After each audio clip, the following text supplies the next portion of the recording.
50 வயசுக்கு மேலே இஞ்சி சாப்பிட்லாமா அப்படின்னு கேட்டிங்கன்னா கண்டிப்பாக சாப்பிட்லாம். எதனால் சொல்கிறேன்னா நிறைய பேருக்கு ஆஸ்ட்ரியோஆர்த்ரைட்டிஸ், அதாவது முட்டு தேய்மானம், தென் எல்லா ஜாயின்ட்லையுமே பெயின், தென் வந்து உங்களுக்கு ரொமேட்டட் ஆர்த்ரைட்டிஸ், இந்த மாதிரி பிரச்சனைகள் இருக்குது. இதனால் நீங்கள் இஞ்சி சேர்க்கும்போது இஞ்சியில் வந்து பார்த்திங்கன்னா ஆன்டி இன்ஃப்ளமேட்டரி ப்ராப்பர்ட்டிஸ் அதிகமாக இருக்குது. இதனால் நம்மளோட காலில் இருக்கிற வீக்கத்தை அது நல்லாவே வந்து கம்மி பண்ணும். அதே மாதிரி பெயினையும் வந்து உங்களுக்கு வந்து பார்த்திங்கன்னா நார்மலைஸ் பண்ண ஹார்ட்டுக்கு ரொம்ப நல்லது. பிபியை வந்து நல்லாவே கண்ட்ரோல் பண்ணும். அதே மாதிரி பிளட் க்ளோட்டேஜ் வந்து வராமல் வந்து ப்ரிவெண்ட் பண்ணும். முக்கியமாக எல்டிஎல் டிஜிஎல் வந்து அதாவது கெட்ட கொழுப்பு அதை வந்து உங்களுக்கு நல்லாவே வந்து கண்ட்ரோல் கொண்டு வந்துடும்.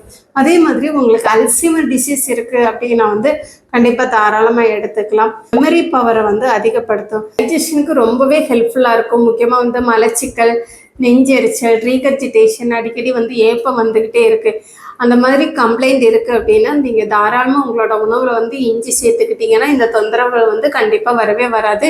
முக்கியமாக வந்து டயபெட்டிக் பேஷண்ட்ஸு தாராளமாக வந்து சேர்த்துக்கலாம். டயபெட்டிக்கை வந்து நல்லாவே வந்து கண்ட்ரோல் கொண்டு வந்துடும்.